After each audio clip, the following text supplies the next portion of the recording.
빈대도 낯짝이 있다. 낯짝이라는 것은 곧 체면이고 체면은 염치, 부끄러움을 아는 것입니다. 그렇다면 홍준표의 끝은 어디일까? 빈대하면은 잡아서 죽이기에 바쁜 시절이 있었습니다. 참 모두가 가난했던 시절이었었죠. 요즘에는 구경조차 할 수가 없는 미물이지만 그런 하찮고 보잘것없는 빈대도 부끄러움을 안다라는 말이 있습니다.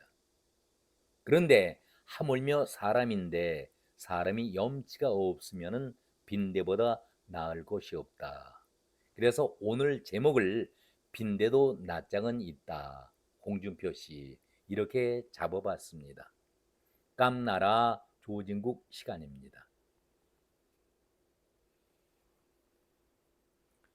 중국의 관자라는 책을 보면은 먼저 관자라는 책은 중국 유교나 도가에 비해서 실용주의적인 내용을 많이 담고 있고 도덕과 철학을 바탕으로 해서 춘추 전국 시대의 대표적인 경세서입니다.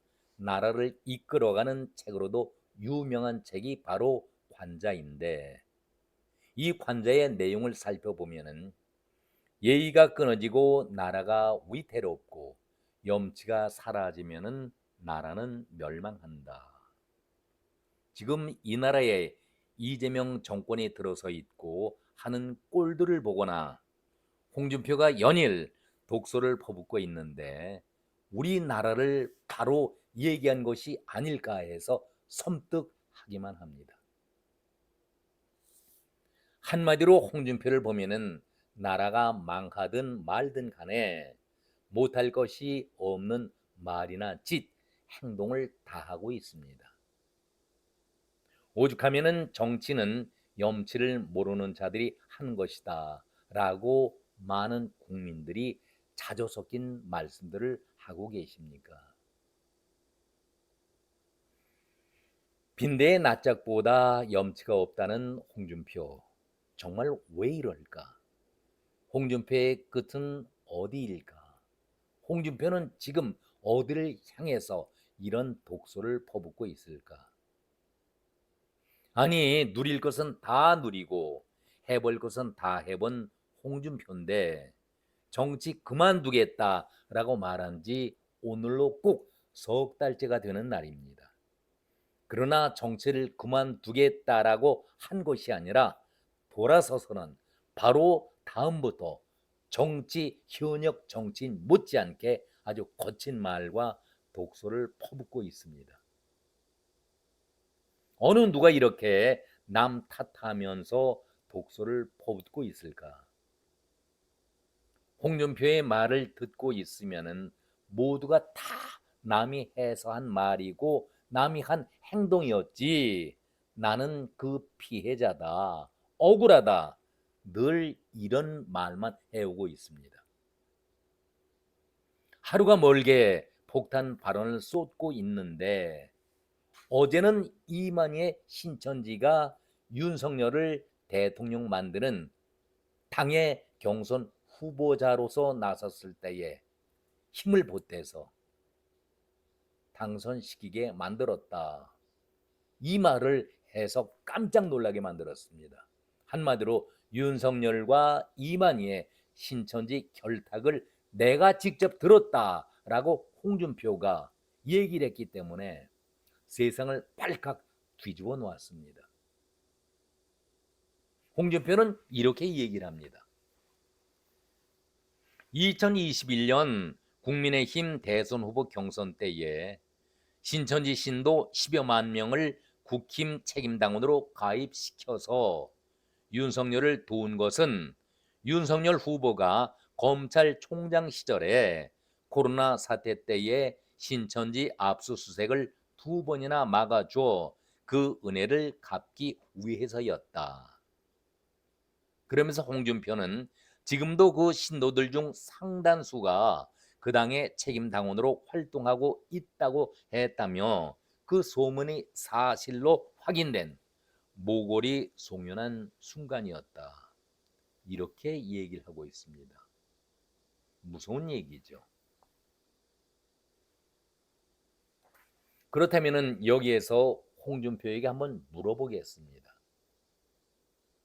당신은 이만희에게 들었다는 신천지와 윤석열이 결탁했다는 말을 2021년도에 했고 2020년 8월에 경상북도 청도 이만희 별장에서 직접 들었다라고 밝혔는데, 그럼 당신이 볼 때에 2022년 8월에 이만희로부터 이런 사실을 들었다 얘기를 했었는데, 그 2년 후에 2024년 4월에 윤석열과 대통령이 된 윤석열과 함께 비밀 독대 회담을 갖지 않았었습니까?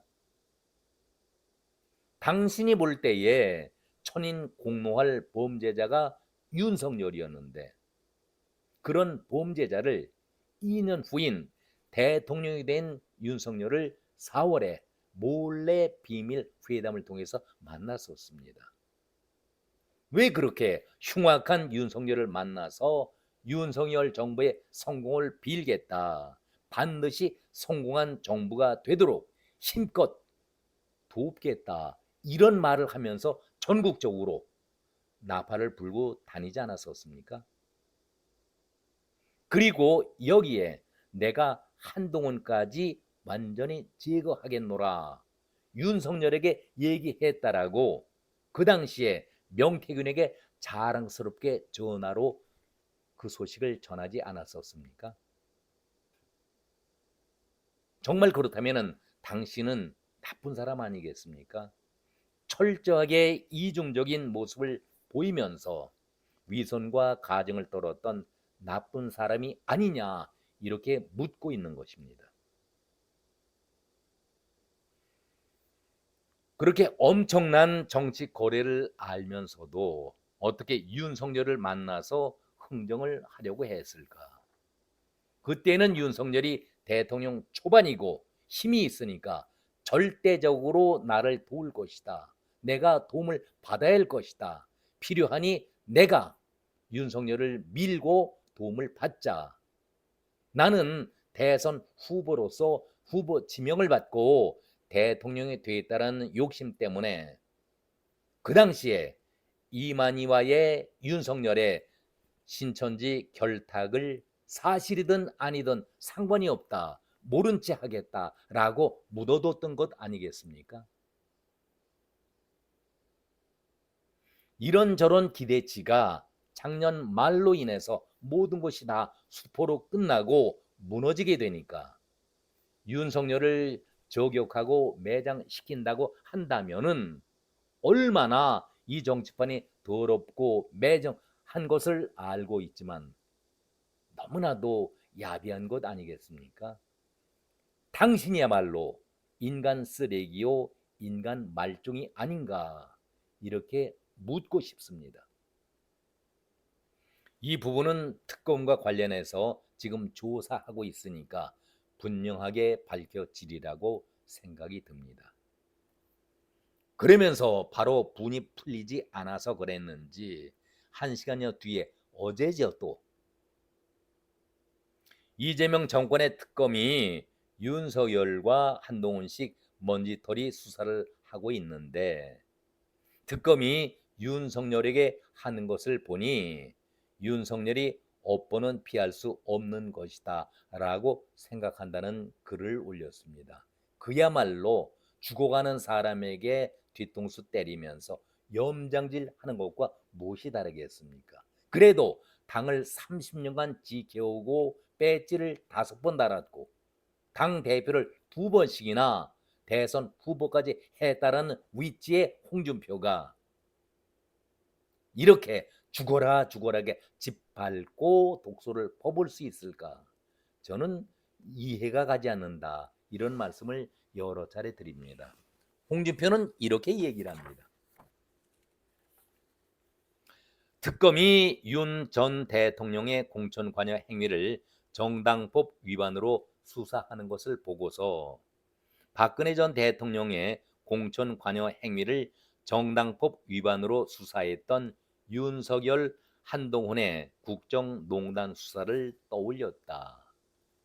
대통령이 자당 사무총장을 통해서 공천 관여를 하는 정치 관례를 범죄로 규정한 그 당시 수사를 보고 작은 먼지까지 탈탈 털어서 영영 못 나오게 하려는구나 하는 씁쓸함을 지울 수가 없었다. 윤석열 한동훈식 먼지털이 수사를 특검이 윤 전 대통령에게 똑같이 하는 것을 보고 업보는 피할 수 없는 거라는 사실을 새삼 일깨워 주게 하고 있다. 이렇게 윤석열에게 아주 비판적으로 독서를 퍼붓고 있습니다. 아니, 정치판이 더럽고 추하다. 다들 인정하고 있지요. 그래도 그렇지. 제가 말씀드렸도 당 30년간을 지켜왔고 보수의 자존심이라고 얘기하고 있는 홍준표의 입에서 엊그젠 또 이런 얘기까지 했었죠. 정청래가 당 대표가 되면은 국민의 힘을 그대로 둘 것인가? 그냥 정청래 보고 당을 해산시키는데 힘을 써라 하고 강압을 넣는 것과 무슨 표현이 다르겠습니까? 정청래가 당 대표가 되면은 국민의힘 당을 해산시켜라. 이게 30년 동안 보수를 지켜왔고 그 당에 당 대표를 2번씩이나 했다는 홍준표 입에서 나올 소리입니까? 아니, 누구도 아니고 정청래 보고 당을 해산시키는 데에 도움을 청한다. 있을 수 있는 일입니까? 아무리 정치판이 쓰레기판이라 할지라도 어떻게 당신의 입에서 이런 더러운 소리까지 나와야 하고 이런 더러운 소리를 우리 국민들이 들어야 할까? 한마디로 구역질 나는 얘기 아니겠습니까? 이걸 세상을 탓해야 합니까? 우리 국민들이 이 나라의 국민 된 것을 그대로 탄식해야 할 것입니까? 한마디로 자폭을 하자 이렇게 얘기를 하면서도 나는 그래도 자폭이 뭡니까? 내가 먼저 죽고 희생하는 것인데 나는 살겠다는 것이 홍준표의 그런 태도 아니겠습니까? 끝으로 결론입니다. 지난 5월 11일 당신이 올렸던 그 글을 결론 삼아 말씀을 드리도록 하겠습니다. 기가 막히죠. 송일종에게 보냈던 그 페북 글이었는데 사필 규정이다. 이제 대선 경선판을 혼미하게 한 책임을 지고 권영세, 권성동, 박수영, 송일종은 의원직 사퇴하고 정계 은퇴하고 누가 하는 얘기와 똑같네요. 한덕수 배우 조종 세력들도 모두 같이 정계 은퇴를 해라. 한덕수는 50년 관료 생활 추함으로 마감을 했다. 정당 정책 기본도 모르는 인간 말종들은 모두 사라져라. 홍준표 씨, 당신은 여기에서 예외입니까? 그러잖아도 무덥고 짜증나는 열대의 밤이 계속되고 있는데 우리 국민들은 도대체 무엇을 보고 누구를 향해서 기대를 걸어야 할 것인지 참으로 답답하다는 말씀을 끝으로 드리겠습니다. 오늘은 여기까지 말씀을 드렸습니다. 고맙습니다.